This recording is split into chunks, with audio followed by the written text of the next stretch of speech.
हिमोइन बोलो तो मेरा फेवरेट प्रोडक्ट है, जिसको मैं अभी तक के 22 पेशेंट पे इस्तेमाल कर चुका हूँ।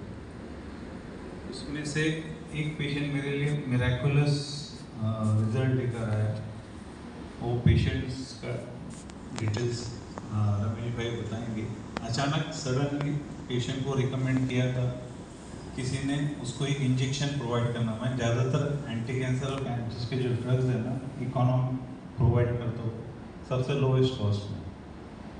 ये इंजेक्शंस के लिए पेशेंट मेरे पास सडन आया कि ये इंजेक्शन, उसको लिखा था 5 लाख के करीब का इंजेक्शन, और पेशेंट के अफोर्डेबल जो है ना कुछ भी नहीं थी, किसी आमदार के थ्रू जो है ना आया वो, और वो 5 लाख के इंजेक्शन मैं चाहकर भी उसके उतने पैसे नहीं बचा सकता था। तो 30-30 हज़ार का एक एक इंजेक्शन 16 दिन लगाना था उसको। मैंने लास्टली ने क्या उसको एक एक सलाह दी कि इंजेक्शन के पैसे अगर कहीं से जमते हैं तो ठीक है, नहीं तो मैं जो ओपिनियन देना चाहता हूँ अगर उसको फॉलो कर सकते तो शायद मैं पेशेंट के लिए कुछ कर पाऊँगा। वो पेशेंट का फोटो जो है रमेश भाई दिखाएंगे। मैं इसलिए स्क्रीन पे नहीं दिखा पा रहे हैं क्योंकि ये कंप्लीट होने के बाद आपको दिखाएंगे सब पूरी स्क्रीन के बाद। अभी खाली मैं इसमें ही दिखाऊंगा। ये मेरे मेडिकल स्टोर में बैठा है पेशेंट, ये दिख रहा है। इसको 3rd स्टेज का कैंसर है। इसको 5 लाख के करीब जो है ना 17 जुलाई का फोटो कब का है? 17 जुलाई। इसके इंटेक खाना नहीं जा रहा था इस केस में, ये बोल भी नहीं पा रहा था, बोलने के लिए भी नहीं, क्या उसकी टंग जो है ना ऊपर तक के टच भी नहीं हो पा रही थी। तो ऑन द स्पॉट इसकी मम्मी को मैंने नहीं क्या समझाया कि ये चीज़ मेरे पास वहाँ 6 पाउच मेरे पास अवेलेबल थे हिमोइन के। तो मैंने ये उसको बोला कि ये आप लेना चालू करो और रिक्वेस्ट किया कि ये पाउच आप पीजिए करके। तो अफोर्डेबल कैपेसिटी मिली थी, उन्होंने 6 पाउच पहले लेकर गए। 6 पाउच पिलाने के बाद भी नहीं क्या मम्मी परेशान थी कि कुछ हुआ नहीं है, कोई तकलीफ वाला प्रॉब्लम सॉल्व नहीं हुआ, आप मेरे से फिर से नहीं क्या खासदार कहीं से फंड अरेंज कर दीजिए, मुझे वही इंजेक्शन लगाना है जो डॉक्टर ने रिकमेंड किया। उसका भी प्रिस्क्रिप्शन है मेरे पास 5 लाख का। मैंने फिर से रिक्वेस्ट किया कि इसको आप कंटिन्यूस हिमोइन जो है ना दीजिए, कुछ रही जिम्मेदारी पैसों की बात तो पैसे मैनेज मैं कर दूंगा, कोई प्रॉब्लम नहीं, इसका पैसा जब तक कि मैं बोल रहा तब तक कि आप इसको दीजिए।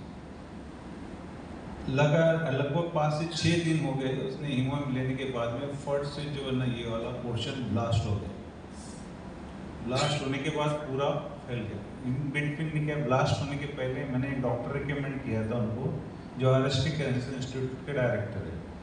उन्होंने उसको देखा, बोले यार बहुत मुश्किल है, इसको वो इंजेक्शन लगाना ज़रूरी है, कहीं गवर्नमेंट कोटे वगैरह से रेफरेंस लेके सब ट्रायल मैंने भी कोशिश किया कि कहीं से इंजेक्शन उसको लग जाए, पर इन बिटवीन सेकंड डे वो लेडी भी स्पिरिचुअल थी, भगवान से कनेक्टेड थी। तो उसने जिस दिन वो कुछ पूजा वूजा करके आई, उसके लिए स्पिरिचुअली हो गया, मेरे लिए भी स्पिरिचुअली हो गया, और ये वो लेडी घर पे आई तो एकदम से उसका ब्लास्ट हो गया। ब्लास्ट होने के बाद डॉक्टर को तुरंत फ़ोन किया मैंने कि ऐसा क्या हो गया। सो बोले ये तो बहुत अच्छा हो गया, बोले मिरेकुलस हो गया कि वो ब्लास्ट हो गया। ब्लास्ट होने से क्या उसकी इनसाइड की जो है ना पोर्शन ऐसी होगी यहाँ पर कि वो बंदा रुमाल बांध के ड्रेसिंग भी नहीं कर पा रहा था। फिर मैं उसकी ड्रेसिंग वेसिंग करा सब करा दिया। अब रहा कि उतना होने के बावजूद भी उसके गले से खाना नहीं उतर रहा था, और अंदर में जख्म जो है ना टंग तक के अभी भी बड़ा है इसका।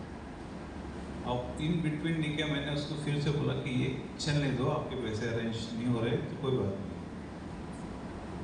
लास्ट 20-25 दिन हो गए। 25 दिन बाद में वो लड़के का फ़ोन आता है मुझे और दुकान पर आता है। दुकान पर आने के बाद में बोलता है सर मैं 4 चपाती खा रहा हूँ, बोले सब्जी खा रहा हूँ। उसके 2 दिन तक के उसकी मम्मी का पेशेंस खत्म हो गया था, और आफ्टर 2 दिन बाद में नहीं है मेरा करो 2 दिन पहले उसकी मम्मी बोली कि आप मेरे को कहीं से पैसा कहीं से भी अरेंज करा दो। माँ बोला ये पियो, पैसा जो है तो एक बार में देके जाएंगे। पर उसने वो पीकर जो रिजल्ट दिखाया वो आज ऐसा है, पूरा खाना वाना सब अच्छे से खा पा रहा है, और उस लेडीज ने इधर उधर से पैसा इकट्ठे करके बॉक्स बुला के हीमोइन का, और मैं उसको जो रेट से आ रहे अपन वो रेट से दे रहे, क्योंकि जो लेडीज सिर्फ घर घर जाकर खाना बनाती है वो उसके लिए ये पैसे अफोर्ड करना कितनी बड़ी बात है। वो लेडीज़ ने इधर उधर से सब पैसा जमा करके भी हीमोइन का डब्बा आज 2 डब्बे ले चुकी हो। एक डब्बा रिसेंटली फिर से बुलाया, वो कंटिन्यू उसका फूड का आधार बन रहा है। मैंने इसके बाहर के स्टिचेस के लिए अलग से कुछ मेडिसिन देके उसका घाव सुखा दी है, और इंटरनल जो है वो हीलिंग की ताकत मैंने उसको बता दिया कि मैं इंटरनल भी हील हीमोइन से कर दूंगा, उसके साथ जो भी कुछ होगा एडिशनल वो करके, पर वो हो जाएगा। ये पेशेंट नहीं है आपके पास में, कभी भी मेरे अगले शायद 6 महीने में मैं उस पेशेंट को लेकर आ जाऊँगा, आप उससे